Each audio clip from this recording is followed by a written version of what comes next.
In this video, I'm going to talk you through how to stitch the dahlias from our botanicals range.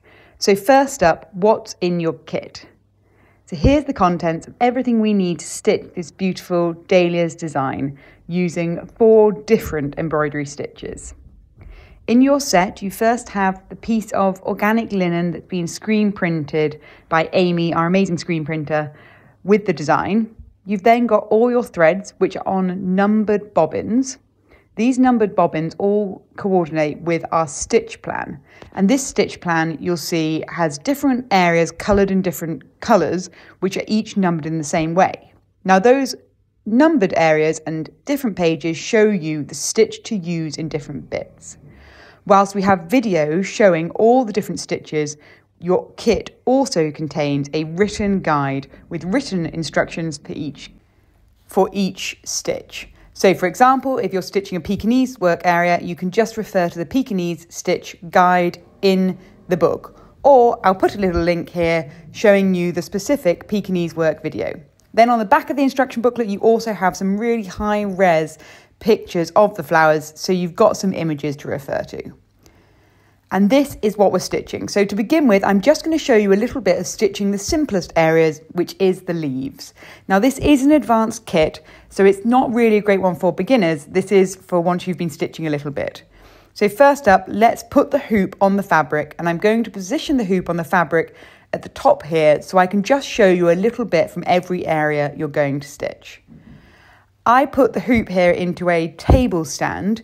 This is an LBZ table stand, and I just put it in there because it's easier for filming. I don't tend to use these at home. So I'm starting with an arm's length of thread. I'm going to cut that down, and then for all the botanicals kits, we stitch them with 3 strands of thread. So you'll see here, I'm just splitting down the thread from 6 strands into 3.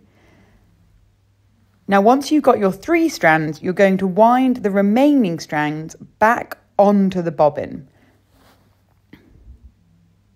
Now this really is just best practice because you'll want to use those 3 strands for your next section of sewing, and so if they're wound back on the bobbin, then they're all organised, well looked after, and you can easily use them again. So I'm threading up my needle. Your kit will come with a couple of different needles in, a small detailed one and a wider one, so you have a bit of choice about which needle you prefer working with. And I'm then going to tie a knot in the end of the thread. So we're going to start with the simplest bit, which is the leaves, and we're just going to start filling all the leaves in this evergreen colour in satin stitch. Now I'm doing a satin stitch. I'm working on a bit of an angle, slight diagonal, but you don't need to do that. The one key thing you do have to bear in mind is that the white ink on the fabric is permanent. That is a permanent ink, so it will not wash off. So as you stitch, you need to make sure you're covering over all the white lines because you won't be able to remove them after.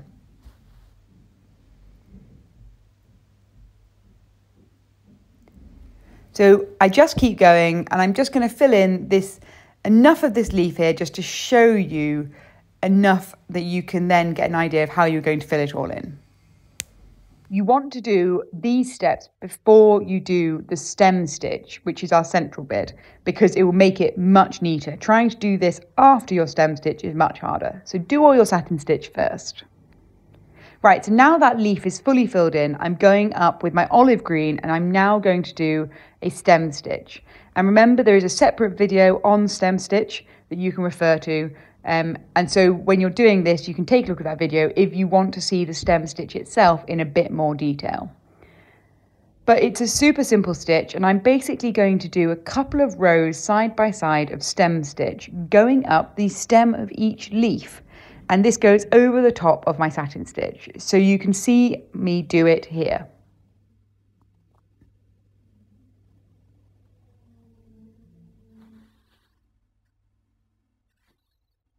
So you see, I'm going to work all the way up in a stem stitch to the top of the leaf.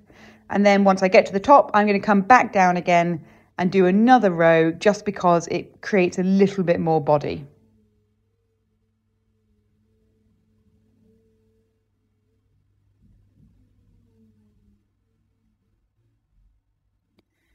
So we come down and we're filling in all this area, and I'm just adding a third row at the bottom just to expand it out and make sure I'm covering over all the white lines. And that's everything. So on the back, all I do is I just secure my thread in place by running it underneath a few of the stitches that are there, just doing it enough time to make sure the thread is secure. So you're going to keep going until you're filling in all these areas. And remember, the buds of the flowers are also done in a satin stitch. But now I want to show you the hardest part of this design, which is the flower heads themselves, which are done in Pekingese work. And in the plan, I've split this out into both steps of Pekingese work. The first step is creating all the back stitch underlines that you need for your Pekingese work stitch. So I'm taking my 3 darker pinks. It's the darker pinks that I'm going to use for the back stitch. So my 3 darkest shades, I'm going to start with my very darkest, which is this colour number 15. Again, I split down the threads as we've done before. I'm going to work with 3 strands, threading it up, tying a knot in the end. And then it's very simple. All I do is I follow the swirling line round in a row of back stitch. So I'm using quite a small back stitch, a couple of mils each length of stitch, and I'm going to follow the line round, covering over the white lines. What you want to do is take the back stitch line all the way around, and then you're going to slowly, gradually, as you go around the shape, change it from the dark pink to the mid pink to the coral colour. So you'll see me do the first couple here. So I'm first just doing the darkest pink back stitch. I'm just going to keep going round till I think I'm about a third of the way round the entire shape. Now, don't worry about being too precise with this. You're just trying to create this gradual change of colour. So once I think I've got to that point, I'm switching now to my darker coral, my next shade down, and I'm doing exactly the same process, but I'm just going to continue. Now, you would continue doing this entire bit first. So you would do the entire swirl, doing this dark coral, and then you would move onto your mid coral. But for time, what I want to do is just show you how I then go on to the next stage of Pekingese work. So I would first do all the back stitch line, as you can see here, going from the dark pink to the dark coral to the mid coral. You see my line, my back stitch line. Then I'm going to take the 3 paler shades and I'm going to use those. So those are my darker shades, which I've used for my back stitch line. But when I'm going on to do the Pekingese bit, I just work from the other end. So I use the 3 paler ones. So those are the very pale coral, the mid coral, and this dark coral. So I'm going to use the same coral that I'm using right now, and I'm going to show you how that works from Pekingese work. And as I mentioned, there is a separate video. But basically, Pekingese work is a surface stitch, and you use it going over the top and wrapping around the back stitch line you already created. So you can see here that I'm using the back stitch as my anchor, and then I'm wrapping around it doing this Pekingese work stitch going all the way around.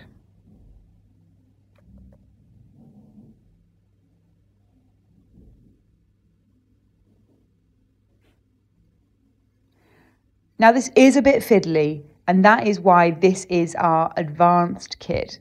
All these botanicals are quite small and the stitches are fiddly, but don't worry too much about how neat you are. You're just trying to create the billowy feeling of a dahlia flower, so don't worry about how precise it all is.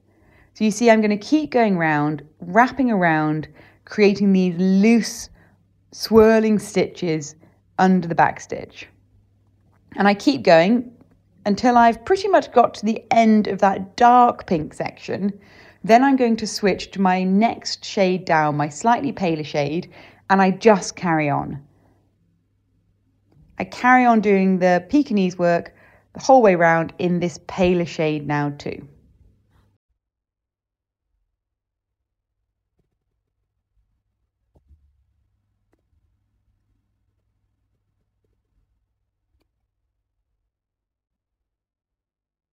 Now, as you go with this second colour, as you get to your outer row, you just need to be really careful with your needle not to catch the stitches that you've already made on the inside. So it is a bit fiddly, and just be patient with it. Take your time and go slowly, and you'll find it quite fun and you'll get quite used to it. It's a really good way of making sure you perfect your Pekingese work. So you can see how it happens. You start creating this gradient effect. So you're literally going to keep going like that, and you would then go and switch to a paler colour as you go down. And those are all the different flowers that make up this design. You're going to use Pekingese work, working around all the flowers to create this gradual shade. So say the outside colour you're finally going to get to is this colour 13. Now, I do recommend doing the whole line of backstitch first before doing the Pekingese work. And your final touch is going to be one more line of backstitch, which is just to stitch the title down in this bottom corner here. And that's going to be done in backstitch too. I really hope you enjoy this kit. It's such a beauty and it's really fun to stitch. Remember, we've got loads of other guides, and do take a look at some of the other botanicals in our range.